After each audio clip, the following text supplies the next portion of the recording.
नमस्कार रामराम मंडळी. मी आज बनवणार आहे टमाटरचं मिरचू. टमाटरचं मिरचू कोणी टमाटरचं मिरचू म्हणतं, कोणी ठेचा म्हणतं, कोणी चटणी म्हणतं. सगळे बोलायची आपली आपली पद्धत. हे बघा, मी कच्चे टमाटर आणले कारण खूप दिवस झालं मी कच्च्या टमाटरचं मिरचू खाल्लेलं नाही. डाळ भात मानसीने बनवलेलंच आहे. डाळ भातासोबत तोंडी लावण्यासाठी मी बनवत आहे टमाटरचं मिरचू. तर ते टमाटरचं मिरचू अगदी साधं सोपं आहे. तर ते कसं बनवायचं आहे तुम्ही व्हिडिओ बघा. आवडला तर नक्की एक लाईक असा छानवाला करा बरं का. तर मंडळी, टमाटरचं मिरचू बनवण्यासाठी अगदी थोडे शेंगदाणे घेतलेले आहेत. आई बोलली शेंगदाणे नाही टाकले तरी चालतील, पण मी विचार केला अगदी थोडेसे टाकते म्हणून थोडे घेतलेले आहेत. ह्या आहेत पोपटी मिरच्या आहेत, जेणेकरून जास्त तिखट नसतात. त्या मिरच्या मी घेतलेल्या आहेत, चांगल्या खरपूस भाजून घेतलेल्या आहेत, म्हणजे कसं आपलं टमाटरचं मिरचू पटकन तयार होईल. आणि हे लसूण घेतलेलं आहे, कोथिंबीर, आणि हे कच्चे 4च टमाटर आहेत. मिरचू बनवायचे त्यासाठी मिरच्या जास्त घेतलेल्या आहेत. तर चला आपण मिरचू बनवायला घेऊया. हा स्पेशली तवा आहे ज्याच्यामध्ये आपण पिठलं बनवतो, थोडीशी मेथीची भाजी बनवतो, कधी टमाट्याचं मिरचू बनवतो. तर बघा, आता हे टमाटे आहेत ना, ह्याला डाग पडेपर्यंत चांगले भाजून घ्यायचे सुक्केच. ह्याला डाग पडल्यानंतर मी तुम्हाला दाखवते बरं का. नंतर हे आपण चांगले भाजल्यानंतर ह्याला चिरून घ्यायचं आहे. आता तुम्हाला दाखवते बघा. हा टमाटरला असे डाग पडले पाहिजे. असे डाग पडले ना की आपले टमाटे भाजले म्हणून समजायचं.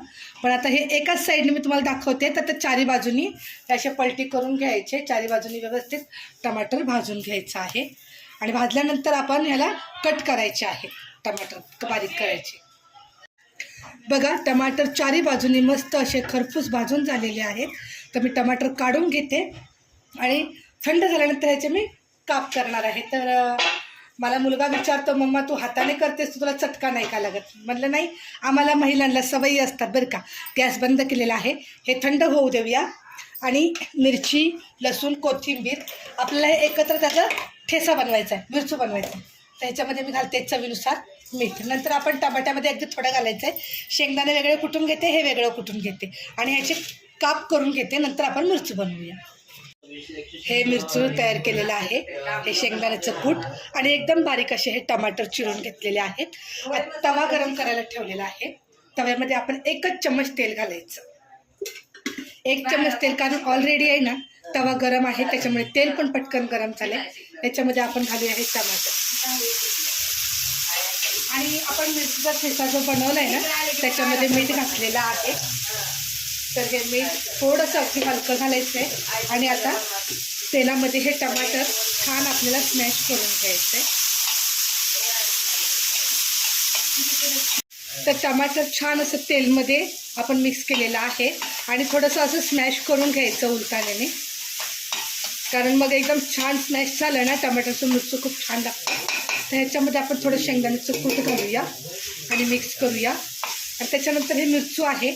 आई बोलली थोडंसं मिरचू बाजूला ठेव, तिला असंच खायचं आहे म्हणून ते थोडंसं बाजूला ठेवलेलं आहे. आणि टमाटर, मिरचीचा ठेचा, शेंगदाण्याचं कूट हे छान असं एकजीव मस्त झालं पाहिजे आणि खूप भारी लागतं बरं का. आता हे 5 मिनटं आपण छान मिक्सच करत राहूया तव्यामध्ये. तर मंडळी, हे झालं आहे बघा, टमाटरचं मिरचू आपलं तयार झालेलं आहे. खूप छान आणि मस्त असं एकजीव मी केलेलं आहे. गॅस बंद करते आणि आता तुम्हाला दाखवते बघा. मी घेतलेलं आहे डाळ भात. डाळ भातासोबत मंडळी हे असं गरम गरम टमाटरचं मिरचू खायचं. जर तुम्हाला टमाटरचं मिरचू आवडलं तर वरण भातासोबत नक्की घ्या. आणि याची रेसिपी आवडली असेल तर या मंडळी गरम गरम जेवण करायला.